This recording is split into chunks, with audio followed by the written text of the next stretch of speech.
ubu rero ibihugu mwarabyumvise byafatiye u Rwanda ibihano, hari ibyo abanyamerika bafashe, hari iby'abongereza bafashe, hari abadage bagiyemo n'abanyakanada. Abo bose ni inyungu zabo muri Kongo, nta kindi. Kongo icyo bayibonamo ni amabuye y'agaciro.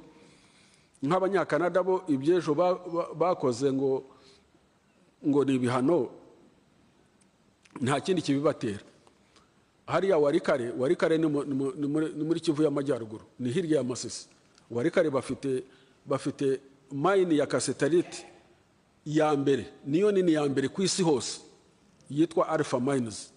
Alpha Mines rero kuba bazifite ari iz'abanyakanada, kuba batanga ibihano ku Rwanda, murumva ko nta gitangaza kirimo. Kongo ntabwo igomba kuvuga cyane, icyo ikora ni ugutanga amabuye, ikadushumuriza abazungu, bakavuga ibyo bavuga, bagakora ibyo bakora, kuko bafite ibyo batanga. Ubu rero nyuma y'uko Goma ifatwa, Bukavu igafatwa na M23, nyine habaye izindi nama. East African Community ihura na SADC, kubera ko ni regional blocks zihuriye ku kibazo. Murumva SADC yajemo, ariko na East African Community na Kongo irimo, na Tanzania irimo, nibibazo aho bibera muri East African Community. Iyo miryango irahura, abaperezida barahura, bagira summit Dar es Salaam, bemeranya ko intambara yahagarara, noneho abakuru b'ingabo bakagenzura ko habaye ceasefire, kugira ngo noneho Nairobi process na Rwanda process ya mishyikirano ihuzwe, noneho ibiganiro bya Kongo bitangire bikomeze. Ubu ngubu naho turi, ariko ubu turi muri phase yaho abazungu basaze buri kintu cyose bakegeka ku Rwanda. U Rwanda nta cyaha rwakoze, u Rwanda rwaririnze, rwabujije ibisasu kongera kugwa mu Rwanda, nta kindi. Kandi Goma imaze gufatwa byaragaragaye intwaro M23 yahasanze ni intwaro zari zigamije gutera u Rwanda, ntabwo ari intwaro zari zigamije kurasa M23. Urebye ibirindiro zarimo,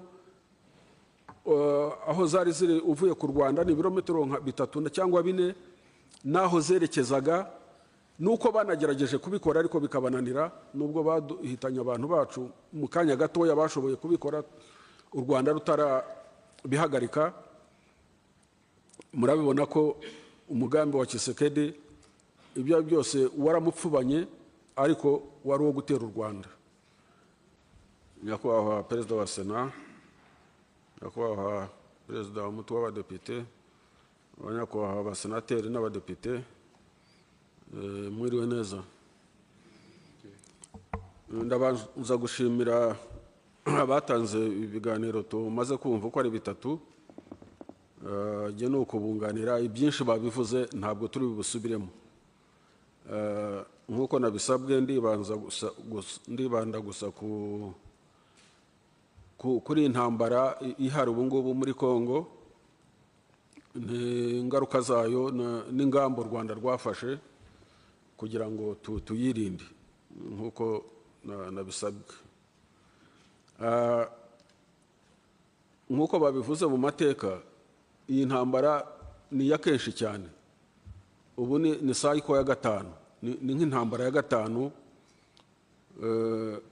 kandi zose izo ntambara zishingiye ku bintu bimwe, ku kintu kimwe, ku mpamvu zimwe, zishingiye ku mpamvu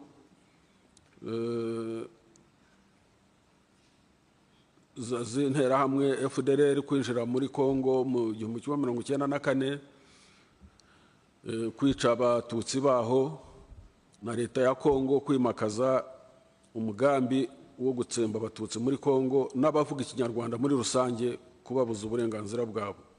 Niho izi ntambara zose zishingiye. Intambara ya mbere yabaye muri 1996 mu kwezi kwa 10, ariyo yaje kuvamo gukura mu butu ku butegetsi. Intambara ya kabiri yabaye 1998, nayo ishingiye kuri ibyo byose. Intambara ya gatatu yabaye 2006 kugeza 2009, yiswe CNDP, yari yobowe na Laurent Nkunda. intambara ya kane yari 2012 kugeza 2013 ariyo mutwe wa M23. Iyi y'uyu munsi yatangiye 2021 kugeza uyu munsi. Ubwo murumva ko ari inshuro ya gatanu intambara zimwe ku kintu kimwe ku mpamvu zimwe. Impamvu rero zitarangira niho ikibazo kiri. Ese intambara iba inshuro eshanu kandi ntigera irangira, ikiyitera ntikigweho ngo kibonerwe umuti? Aho niho ikibazo kiri. Ariko imiryango mpuzamahanga nayo yabigizemo uruhare rukomeye cyane. Nk'uko Honorable Bizimana yabivuze, 1994 abakoze jenoside hano, abasirikare na nterahamwe na guverinoma bose bagiye muri Kongo batuzwa ku mupaka. Ibyo byakozwe n'imiryango mpuzamahanga, ni nayo yabarebereraga, niyo yabahaga byose, ndetse batangira no kwitoza no gukora imitwe ya gisirikare no kongera gutera u Rwanda. Umuryango mpuzamahanga ibireba. 1999 haje umuryango mpuzamahanga ukomeye cyane witwaga MONUSCO. Mu byo wari ushinzwe hari mu byo bita ngo dismantling FDLR. Kudismantoringa no gusenya FDLR ntabyo bigeze bakora. Uwo mutwe warakoze ugeza muri 2010. Mu 2010 uwo mutwe waje kwitwa MONUSCO, wahinduwemo MONUSCO, ushinzwe kudismantoringa FDLR cyangwa se gusenya FDLR no gustabiliza Kongo. Uwo mutwe icyo wakoze ahubwo muri 2013 nuko wafatanyije n'undi mutwe bawongeyeho witwa Force Intervention Brigade, ahubwo usenya M23. Mu gusenya M23 bavugaga ko nibamara gusenya M23 bakurikizaho FDLR, ariko bamaze gusenya M23 muri 2013 FDLR babana nayo, ntibayisenya ahubwo barakorana. Ubwo ni uruhare rwa international community cyangwa se umuryango mpuzamahanga. Uyu muryango mpuzamahanga muri 2024 yari MONUSCO yari yarongeyeho Force Intervention Brigade, noneho yongeyeho n'icyitwa SAMIDRC, arizo ngabo za SADC. Uje gufasha noneho ingabo za DRC nabo bafatanyije bose kurasa M23. Ibyatangiye ari ukuvuga ngo ni ugusenya FDLR, byahindutse ari ugufatanya noneho iyo mitwe yose y'imiryango mpuzamahanga gusenya M23. Aho niho ikibazo noneho kibera complicated, niho ikibazo kibera urusobe. Iki kibazo uko giteye uyu munsi harimo urusobe rw'uruhare rw'imiryango mpuzamahanga nuko umuryango mpuzamahanga wifashe muri iki kibazo hamwe n'akarere nyine nyir'ubwite ariyo DRC. Iyi ntambara rero nihuse y'ubu ngubu uko iteye. Iyi ntambara uko iteye ntabwo u Rwanda rwayigizemo uruhare. U Rwanda ntirwigeze rutangira iyi ntambara, ntirwigeze rushaka no kuyirwana, ntirwigeze runayirwana, ntirwigeze ruyigiramo uruhare. Iyi ntambara yatangiwe na DRC ubwayo na leta ya Kongo mu 2021. Uyu mutwe urwana wa M23 ntabwo ari umutwe twebwe twari tuzi, nta nubwo ari umutwe wahungiye iwacu mu gihe bayisenyaga muri 2013. Mu 2013 umutwe wa M23 wasenywe na Force Intervention Brigade ugahungira mu Rwanda, wambuwe intwaro. Izo ntwaro tuziha MONUSCO, MONUSCO iziha leta ya Kongo. Abarwanyi bajyanwa ikibungo muri Ngoma hariya, bashyirwa muri kampu, bamburwa intwaro, bidekarara ko baretse intambara, ntacyo bari batwaye, baba abaturage b'impunzi mu buryo busanzwe. Abandi igice cya kabiri cyaje guhungira Uganda. Gihungira Uganda bagishyira mu nkambi ya gisirikare yitwa Bihanga, kigumana intwaro zayo, nta ntwaro bazambuye, ntibabambuye intwaro, bagumana nazo. Icyo gice nicyo muri 2021 nicyo cyaje gutangira intambara, kitangirira ku mupaka wa Uganda na Kongo mu birunga bya Sabyinyo na za Bunagana, aho ntaho hahuriye n'u Rwanda. Uko rero iyo ntambara yaje kwitwirira u Rwanda, niho ikibazo kiri, ni rwa rwango, ni rwa rwitwazo Honorable Bizimana yavugaga, rwaho ikibazo cyose kibaye muri Kongo kigomba kwitirirwa u Rwanda, cyangwa se bagomba gushakishamo impamvu zose zazana mu Rwanda. Uwo mutwe waje mu Rwanda ukamburwa intwaro, Perezida Tshisekedi amaze kuba umukuru w'igihugu cya Kongo mu 2018. Umwaka ukurikiye 2019 twaje kuvugana nawe, nka leta y'u Rwanda ivugana nawe, bavugana ko bagomba gutwara abantu babo ko bashaka gutaha mu mahoro, kandi ko bakwiye kuza kubacyura, kandi koko Tshisekedi yohereje abantu, baraza bajya Ingoma muri kampu, bagerayo bakora n'amasezerano itariki 19 z'ukwa 10 2019, basinya amasezerano ko bagiye kuza kubatwara.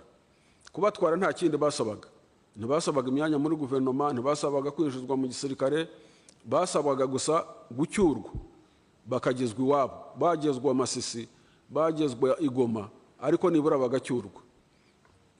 Icyo gihe dutegereza ko babacyura, ntibabacyura, bavuga ko babuze bije yo kubacyura, kugeza aho u Rwanda rwavuze ruti niba mwabuze bije yo kubacyura, twe twabaha n'amakamyo, twabashyira mu makamyo tukabageza ku mupaka mukabakira.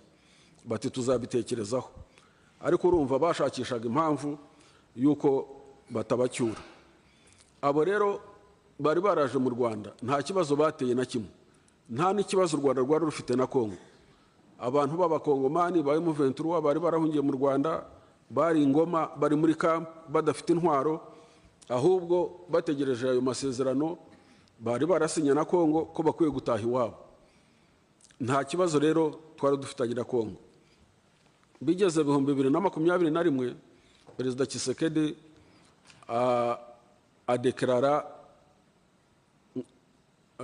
agace ka Kivu y'Amajyaruguru na Ituri, ahadeklarara ikiswe state of emergency. State of emergency no kuvuga ibihe bidasanzwe. Twibaza ko wenda agiye kuhagurukira FDLR akayirwanya, ariko ntabwo ariko byagenze. Ibyo bihe bidasanzwe we yabishyizeho ahubwo kugira ngo ayorganize FDLR, azishyire hamwe, noneho arwane na ya M23 yaturutse Uganda ikaza mu birunga bya Sabyinyo. Atangira kurwana n'iyo force ya M23 yavuye Uganda, yari mu birunga bya Sabyinyo ku mupaka wa Uganda na Kongo.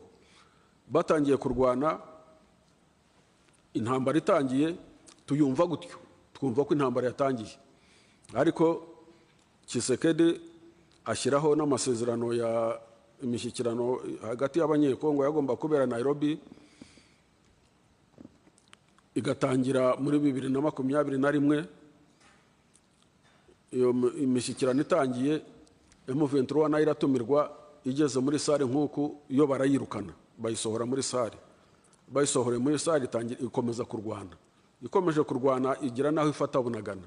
Ifashe Bunagana, Tshisekedi imbunda aho kuzerekeza Bunagana azerekeza mu Rwanda, arasa mu Kinigi. Hari mu kwa gatatu muri 2022. Barasa mu Kinigi, murabyibuka, mu kwezi kwa gatatu.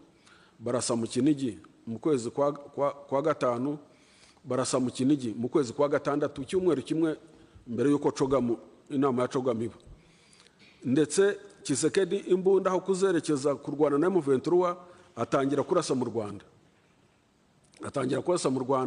Atangira no kuvuga mu magambo ye ko M23 ayirasa ahubwo akayisubiza iwabo mu Rwanda. Ubwo ikibazo kibaye ko M23 bavuga ururimi rw'Ikinyarwanda, bafite umuco w'Ikinyarwanda, ubwo no kuvuga ko bagomba gusubira mu Rwanda. Nubwo bari bateye badaturutse mu Rwanda, baturutse mu kindi gihugu cy'igituranyi. Ubwo murabyumva ya ngengabitekerezo uko yiyubatse, uko imeze. Ubwo Tshisekedi atangira kurwana na M23 akoresheje FDLR. FDLR zimwizeza ko bari bumurasire M23, bamara kuyirasa ndetse bakanayikurikira bakayigeza no mu Rwanda, ko na CHOGM izajya kuba mu Rwanda mu kwezi kwa gatandatu itariki 20. Tshisekedi yamaze kugera i Kigali, yamaze no kumanika idarapo ya Kongo muri Kigali. Abajenerali be barabimwizeza, FDLR irabimwizeza, kandi koko arabisinda, aranabyemera, yemera ko binashoboka. Murumva ni umuperezida mushya umusivili, ntazi intambara aho ziva naho zigana. FDLR imwemeje ko agiye kurwana kandi ko azatsinda, nawe arabyizeye, arabyemera, ashyiraho umurego. Icyo gihe habaye inama y'abakuru b'ibihugu, abakuru b'ibihugu ba East African Community. Inama zikurikirana, hari yabereye Bujumbura, hari yabereye Nairobi. Nyakubahwa Perezida wa Repubulika y'u Rwanda mu nama afata ijambo, asaba ko Tshisekedi yarekeraho kurasa mu Rwanda, yarekeraho kurasa mu Rwanda, ko u Rwanda ntaho ruhuriye n'iriya ntambara, abamurwanya ntabwo bigeze baturuka mu Rwanda, baturutse mu kindi gihugu, aho barwanira ku mupaka w'u Rwanda, ko nta mpamvu akwiye kurasa mu Rwanda. Abivugira mu nama y'Ubujumbura, arongera bahurira mu nama Nairobi, arongera arabisubiramo, Tshisekedi imbere y'abaperezida bandi, bahurira Addis Ababa, nabwo abisubiramo,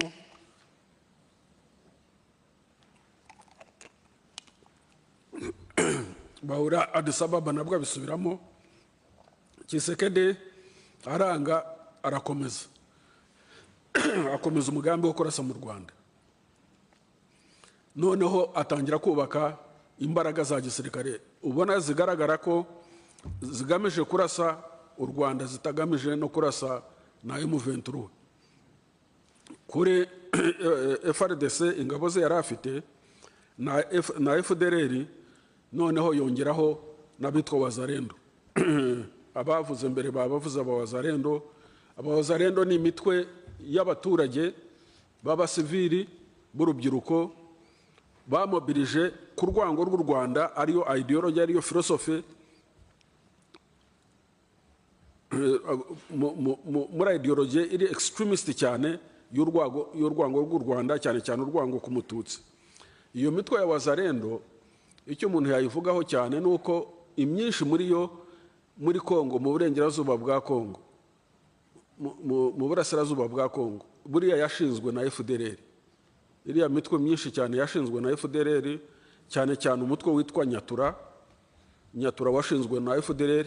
Honorable yabivuze, FDLR igashyiramo n'abayobozi ku nzego zitandukanye kugira ngo ukomere. Ubwo urumva iyo mitwe y'abenegihugu ba Kongo baba Wazalendo nayo ni umutwe wa FDLR muri make. So Tshisekedi rero yongeramo Wazalendo, azongera kuri FDLR, azongera ku ngabo ze za leta ye. Ubwo iyo mitwe igamije kurwanya u Rwanda na M23. Tshisekedi ntiyatandukanye M23, mu magambo ye ntigeze atandukanye M23 n'u Rwanda. Yavuga ko arase M23 akayisubiza iwabo aho yavuye, ngo ni mu Rwanda aho bakomoka, ngo akabasubizayo, akabasangayo. Ubwo nuko kudekarara intambara ku Rwanda. Ubwo u Rwanda rumaze kuraswa inshuro 3 zose, ukwa gatatu, ukwezi kwa gatanu, ukwezi kwa gatandatu, nibwo u Rwanda rwafashe ingamba z'ubwirinzi, kwirinda, defensive measures. Kubuza defensive measures ni ukuvuga ngo ibyo bitero bigamije gutera u Rwanda, cyangwa se izo mbunda zirasa mu Rwanda, kuzibuza kurasa mu Rwanda, kuzibuza kongera kurasa mu Rwanda. Kandi koko izo defensive measures zifashwe, ntabwo izo mbunda zongeye kurasa mu Rwanda, uretse ejo bundi M23 ifata Goma nibwo barashe mu Rwanda kubera ko n'ubundi bari barabiteguye. So ubwo rero intambara ikomeje gutyo, abayobozi b'akarere ka East African Community barahuye bemeza ko intambara igomba guhagarara, n'u Rwanda rurimo na nyakubahwa perezida wa Repubulika arimo, bemeza ko intambara igomba guhagarara bakayihagarika, ikibazo gihari kigakemurwa mu mahoro. Perezida Tshisekedi arabyemera, abyemera atabyemeye, ariko umuryango wa East African Community wiyemeza gushyiraho umutwe w'ingabo witwa East African Community Regional Force ECRAF. Iyo force ikava mu bihugu bigize umuryango wa East African Community ari byo Uganda, Kenya, South Sudan, nibyo byemeye gutanga n'u Burundi. Ariko Tshisekedi avuga ko atemerera ko u Rwanda rujyamo. Perezida wa Repubulika ati ntacyo nashakagayo, abandi niba baje gukemura ikibazo, je ntacyo bintwaye, ingabo z'u Rwanda ntabwo zizajyamo. Izo ngabo ziraza ziyobowe na Kenya, niyo yari yoboye.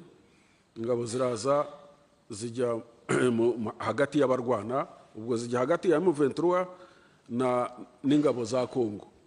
Ubwo ingabo za Kongo zamaze kwinjizamo FDLR, zamaze no kwinjizamo Wazalendo. FDLR yo zirasanganywe kuva muri za 90 zirabana, ni nkaho ari ingabo zimwe. So ubwo East African Regional Force je yashoboye gutandukanya iyo mitwe yombi Rwanda. Ingabo ziratandukana rwose ku buryo M23 ari maze gufata agace kageze mu birometero 80, iba ngomba ko isubira inyuma ibyo birometero 80. Isubira inyuma ibyo birometero 80, hagati hagize ngabo za East African Regional Force. East African Regional Force imaze kuhajya, Perezida Tshisekedi yayisabye ko igomba kurasa M23 itayirasa akayirukana. East African Regional Force ivuga ko itaje kurasa M23, ko atari byo shinzwe, kushinzwe kugira ngo habeho amahoro, imirwano ihagarare, noneho imishyikirano ya Nairobi process na Rwanda process ikomeze. Tshisekedi ati byo simbishaka, we akomeza gushaka intambara. Ingabo za East African Regional Force arazirukana, yazirukanye muri 2023, zifata inzira ziragenda, noneho afata umugambi wo kurwana. Ariko mu kuzirukana, Tshisekedi we ashaka izindi ngabo zamufasha kurwana. Arahindukira avugana n'abarundi.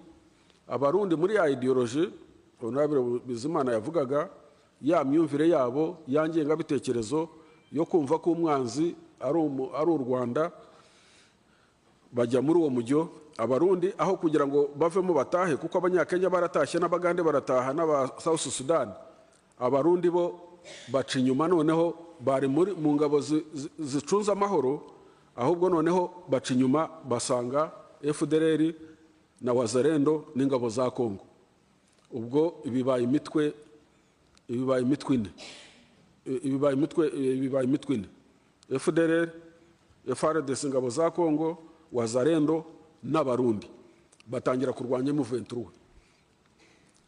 Uko barwanya M23, imvugo irahinduka, ari imvugo y'abarundi irahinduka, ibivuye muri East African Community, ahubwo noneho bavuga ko nabo bagiye gufasha gukuraho ubutegetsi bw'u Rwanda.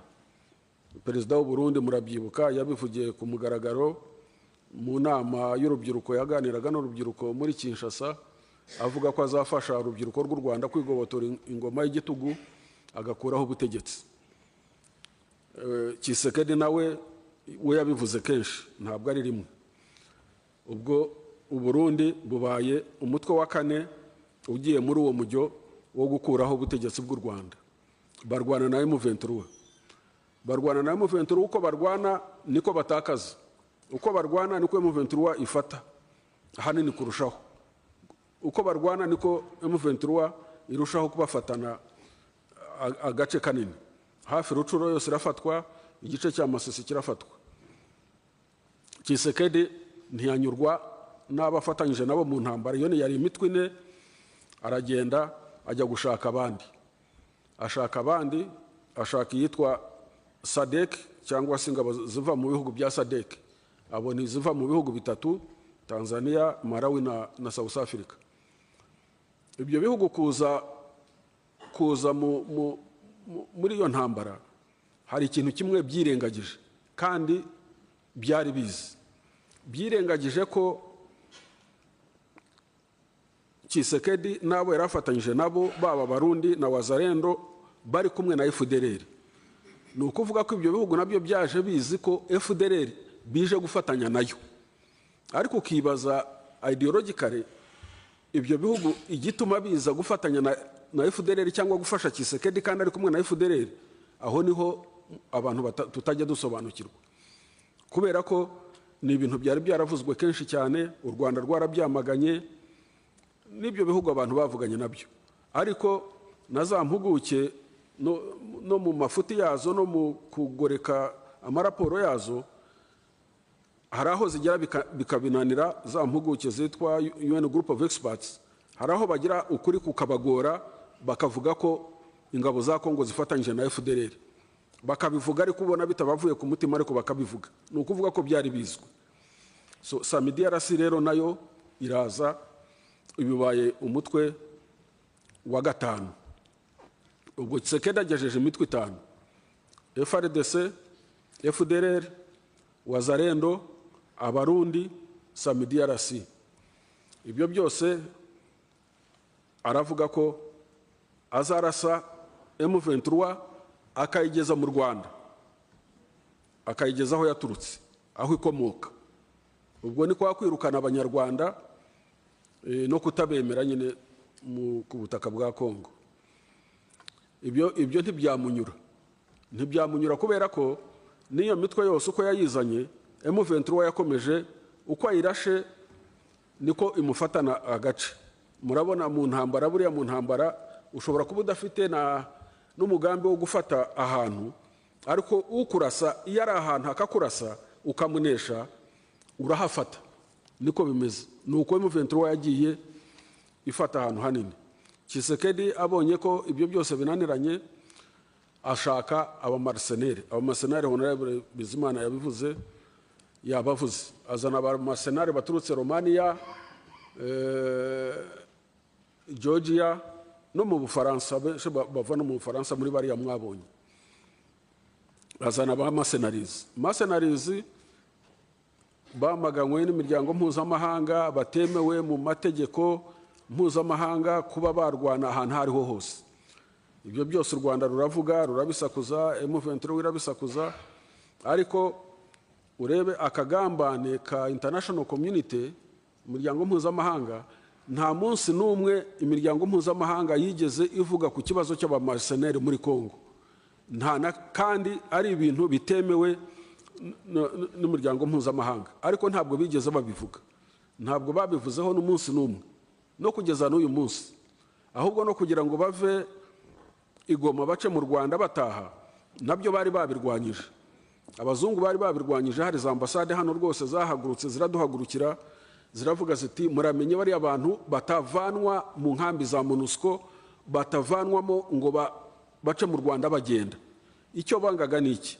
Bangaga kumwara, bangaga ikimwaro no kubagaragaza kuko barabapfukiranye, ntibigeze bashaka ko bamenyekana n'umunsi n'umwe. Ikindi of course icyo bangaga kubona ku mupaka w'u Rwanda abasirikare bacu n'abapolisi basaka uruhu rwera, barugaragura bagira gute. Ntabwo babishakaga. Iyo abamercenaires baba birabura, mercenaries baba barabemeye, baba n'abavuze. Ariko kuko bari abazungu barabahishiriye, banga kubavuga n'umunsi n'umwe, no kugeza n'uyu munsi ntacyo barigera babavugaho. Ubwo rero imitwe ibaye 6. Niba muyibuka neza, ni FDLR, ni FARDC, ni Abarundi, ni Wazalendo, ni SAMIDRC, noneho na mercenaries. Abo bose bateranira kuri M23 kugira ngo bayirase. Umugambi ni ukuyisuka mu Rwanda, ni ukuyisuka mu Rwanda n'u Rwanda bakarufata. Kandi koko urebye izo force zose uko zingana, mu bitekerezo bya Tshisekedi uko yabivugaga wabonaga bishoboka. Ubwo ejo bundi aherutse kwivugira ko yatakaje kuri iyi ntambara yatanze miliyari 4 z'amadolari. Miliyari 4 z'amadolari ni nyinshi cyane ku rugamba. FARDC ni ibihumbi bigeze 100. FDLR ihora iri hagati y'ibihumbi 2 na 3. Wazalendo ni ibihumbi birenze 50. Abarundi badeployinze batayo 19. Buri batayo ibamwe abasirikare 800. Abarundi badeployinze batayo 19, buri batayo ibamwe 800. Muri izo batayo zabo badeployinzemo n'imbonerakure. Uriya mutwe w'imbonerakure. SAMIDRC ni ibihumbi 4,800. Ubwo ariko turavuga iyo mibare yose muyumva uko ingana, igamije gukuraho leta y'u Rwanda. Ubundi iyo mibare yose uyihaye umuntu muzima, gukuraho leta iyo ari yo yose byakabaye umunsi umwe. Byakabaye umunsi umwe, ntabwo byakabaye n'amasaha. Oya, byakabaye umunsi umwe rwose. Ubwo ariko muravuga ibyo, ntabwo tuvuze noneho ibikoresho uko byanganaga. Ibikoresho byari hariya ubwabyo ibikoresho uko bingana ntaho biraboneka. Ni byinshi cyane, ni byinshi kandi bihambaye, bikomeye cyane. Ariko muri ibyo byose international community je ntabwo nkuramo uruhare rw'imiryango mpuzamahanga n'ibihugu mpuzamahanga bikomeye cyane. Conspiracy yabyo, akagambane kabyo karagaragara mu buryo bugaragara. Niyo mpamvu abanyarwanda mu byo dukora byose dukwiye kwigira, gutegereza kuzagirwa n'undi byaba ari ibyago bikomeye cyane. Ibyo byose ntabwo babura intelligence zo kumenya ko bigamije gukuraho leta y'u Rwanda. Ibyo bikoresho byose barabibonaga uko bingana, iyo migambi yose barayibonaga. Ariko buri munsi bagatoteza u Rwanda, ngo u Rwanda rurafashe M23, ngo u Rwanda kubera ko rwabujije Kinshasa niyo coalition yayo kurutera. Icyo twababujije ni ugutera u Rwanda no kongera kurasa mu Rwanda. Nta kindi twakoze. Ntabwo u Rwanda rwigeze rwambuka umupaka ngo rugiye gutera Kongo. Ntabwo u Rwanda rwadeclare intambara kuri Kongo na rimwe, ntabwo turigera tubikora. So ntabwo rero twateye Kongo. Uko baturega rero gutera Kongo bakadufatira n'ibihano ngo twateye Kongo, ibyo nipfunwe. Ntababeshye, hari ibihugu byinshi cyane, hagomba kuba hari n'imiryango mpuzamahanga n'ibihugu bitari kugira icyo bikora iyo Tshisekedi n'iyi coalition yose yari yubatse, iyo batera u Rwanda bakinjira cyangwa bakagerana, iyo baza kuba n'ubu turwanira nka Gakenke, ntacyo bakabaye bavuga. Bakabaye barindiriye gusa umunsi leta izavaho, nta kindi bakabaye bavuga. Nta rusaku basakuza. Ukuntu bashakuje rero ngo u Rwanda ngo rwafashe M23 se idafata Goma, idafata Bukavu, yabuzwa n'iki? Yabuzwa n'iki? Ifite impamvu irwanira. Ufite impamvu arwanira, ufite impamvu yemera gupfira, ntacyo atakora, nta rugamba atatsinda. Ibyo ni ibintu bizwi. Ariko ibyo byose ntabwo ariko babibonaga. Ubu rero ibihugu mwarabyumvise byafatiye u Rwanda ibihano. Hari ibyo Abanyamerika bafashe, hari iby'Abongereza bafashe, hari Abadage bagiyemo n'Abanyakanada. Abo bose ni inyungu zabo muri Kongo, nta kindi. Kongo icyo bayibonamo ni amabuye y'agaciro. Nk'Abanyakanada bo ibyejo bakoze ngo ni ibihano, nta kindi kibibatera. hariya Warikare ni muri Kivu y'Amajyaruguru, ni hirya ya Masisi. Warikare bafite mine ya cassiterite ya mbere, niyo nini ya mbere ku isi hose, yitwa Alpha Mines. Alpha Mines rero kuba bazifite ari iz'Abanyakanada, kuba batanga ibihano ku Rwanda, murumva ko nta gitangaza kirimo. Kongo ntabwo igomba kuvuga cyane, iki ikora ni ugutanga amabuye ikadushumuriza abazungu, bakavuga ibyo bavuga, bagakora ibyo bakora, kuko bafite ibyo batanga. Ubu rero nyuma y'uko Goma ifatwa, Bukavu igafatwa na M23, nyine habaye izindi nama. East African Community ihura na SADC, kubera ko ni regional blocks zihuriye ku kibazo. Murumva SADC yajemo, ariko na East African Community na Kongo irimo, na Tanzania irimo, nibibazo aho bibera muri East African Community. Iyo miryango irahura, abaperezida barahura, bagira summit Dar es Salaam, bemeranya ko intambara yahagarara, noneho abakuru b'ingabo bakagenzura ko habaye ceasefire, kugira ngo noneho Nairobi process na Rwanda process ya mishyikirano ihuzwe, noneho ibiganiro bya Kongo bitangire bikomeze. Ubu ngubu naho turi, ariko ubu turi muri fezi yaho abazungu basaze, buri kintu cyose bakegeka ku Rwanda. U Rwanda nta cyaha rwakoze, u Rwanda rwaririnze, rwabujije ibisasu kongera kugwa mu Rwanda, nta kindi. Kandi ngo bimaze gufatwa byaragaragaye intwaro M23 yahasanze ni intwaro zari zigamije gutera u Rwanda, ntabwo ari intwaro zari zigamije kurasa M23. Urebye ibirindiro zarimo, aho zari ziri uvuye ku Rwanda ni ibirometero 3 cyangwa 4, naho zerekezaga, nuko banagerageje kubikora ariko bikabananira, nubwo baduhitanye abantu bacu mu kanya gatoya bashoboye kubikora, u Rwanda rutarabihagarika. Murabibona ko umugambi wa Tshisekedi ibyo byose waramupfubanye, ariko wari uwo gutera u Rwanda. Ndumva rero ibyinshi bagenzi banjye babivuze, ni binabunganiraho. Murakoze cyane.